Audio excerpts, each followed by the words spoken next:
Hello my people, it's your boy Shadrack, and as usual I'm back in another very good video. So I'm already outside. Yes, here where I am, it's the bank. This is a bank. Yeah, it's called Agriculture Bank. It's one of the local banks here in Hainan. So today I'm going to be telling you about the kind of visa that you can have when you want to come to China. And so many people have been asking me if it is possible to have a family visa, and what is the process, what are the needs, and what exactly do you need if you need to come to China with your family. And if you don't have a family, what exactly you need to come and find a job. Yes, so first of all, remember to subscribe, like the video, share the video, so that every single moment I post my videos, you can be one of the first people to see all the videos that I post. So first of all, the types of visas which are more common, we have the student visa. It's the most common visa that so many people use to come here. And then we also have the tourism visa, which is the most common visa also, because so many people use the same to come here when they want to just move around from different countries, and then you come and see the cities that you would like to see, and maybe you explore China as a country at large. Then another visa, I have also the study visa. I think I've mentioned it. If the students, they always give them visas. It's the most easiest way. Then we also have the talent visa, which is not so common.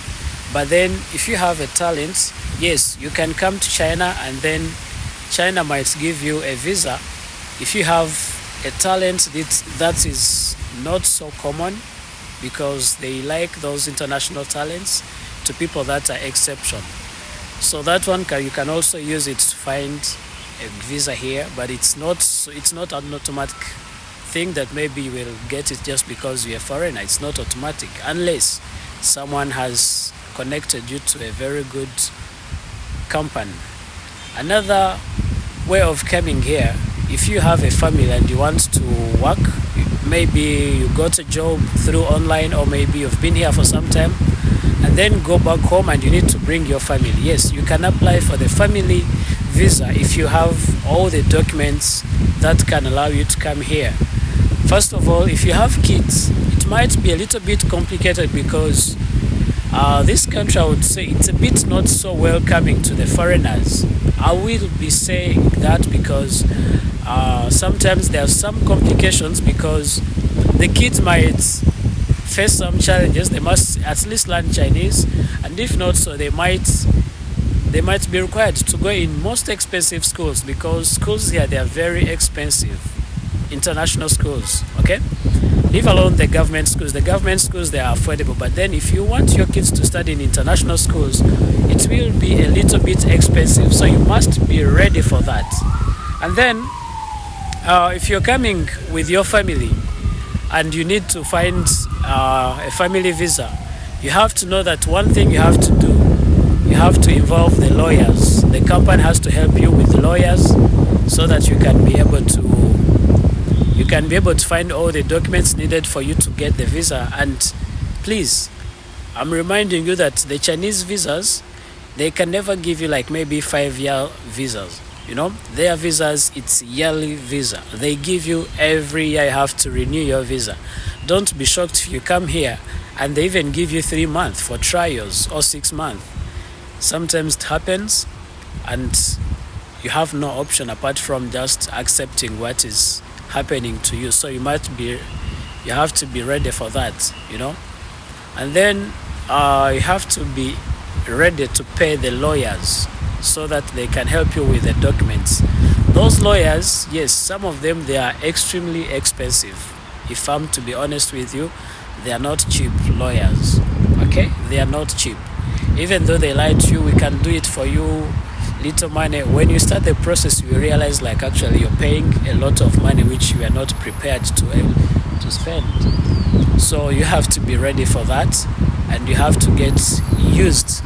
Second, you have to know at least the basic Chinese, because if you don't really know any basic Chinese, trust me, you will find it so hard, because some of the offices, let's say the immigration office, if you go there and you don't know any basic Chinese, and maybe there is no one to support you, there's no one to help you explain, it might be hard for you, because some of them, they don't speak English completely.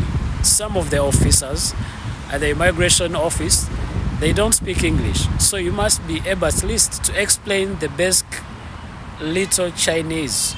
You can be trying your best to learn the Chinese, so that if you come here, at least you have some ways of you defending yourself and making sure that at least you are not going to be facing challenges of the language, because they're likely to refuse to give you the visa because of the language barrier. It's so common, and I've seen people failing to get the visas, and you might end up going home. So usually all the visas I'm talking about, usually they give you 3 months. Once you're coming here on tourism visa, they will give you a 3-month visa, and then once you reach here, you can be able to renew your visa after 3 months. And once you reach here, the first thing you have to remember, every single moment you are traveling to China, you have to go to the police and you register. Even though you came for tourism, or you came for students, as you came as a student, or maybe you're coming here as a worker or an employee, in simple words, you must register to the police. It's a must. If you don't register, you might end up being in danger, So you have to consider that as you're coming. Then when we talk about the living expenses, we shall talk about the house, which is not cheap also. And also when we talk about the housing, it will depend which kind of houses do you want to live in. If you want the most expensive houses, you will find them. But then I would say it depends also in the city where you want to go, because some cities, they are not so expensive. Some cities are not really expensive, and you might find some of the cities which are more expensive for you to have the apartments. Because when I say like expensive, I would say maybe compared to some countries, it might be cheap. If I compare USA and China is more cheap. Accommodations are more cheaper, so don't compare them there. But I mean, like the Chinese standards, some of them are expensive depending on where you're staying. Some of them are cheap. But then the most affordable apartments, if you would need a family house, it would be from at least 2,500 and above. If you need a very good apartment, 2,500 RMB and above. Which is not too expensive, because 2,000, I think it's around 500 US dollar, I guess. Yeah, around there, which is not so expensive, I guess. And then there are even some cheaper houses, like 1,500 US RMB, which is around which is around 2,000, and maybe, which is around like 2,000. 250 US dollars, sorry. Yeah, you can also find those kind of apartments. So talking about food, I would say is so affordable here in China. Food is not that expensive. It's very affordable, but you might face some challenges of not being able to eat the Chinese food. So if you can't eat Chinese food, then at least I expect you to be ready to cook for yourself, because if you can't cook for yourself, then you will face challenges with Chinese food, because not everybody is able to eat Chinese food. But then if you can cook by yourself, then it is very easy and it's very doable for you to cook for yourself. When we say for the transports, I think it's a bit expensive or it's affordable depending on your pocket. So that means like when you come to China, you must have a good budget that will support you for at least some good time before you start earning money.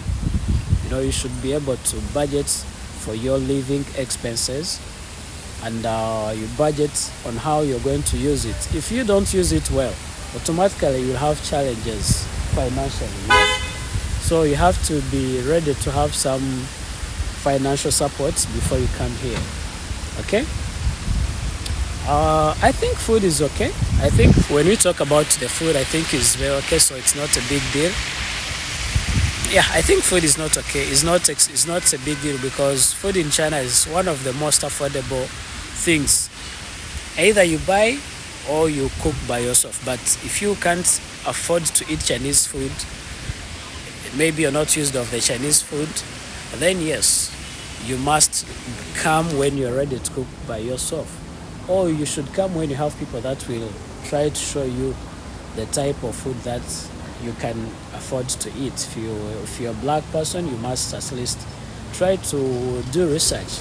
And guys, before you come to China, please do enough research. It's very important for you to do enough research before coming, because once you do your research and then you come here, it will help you so that once you come here, you don't have a lot of challenges you're facing.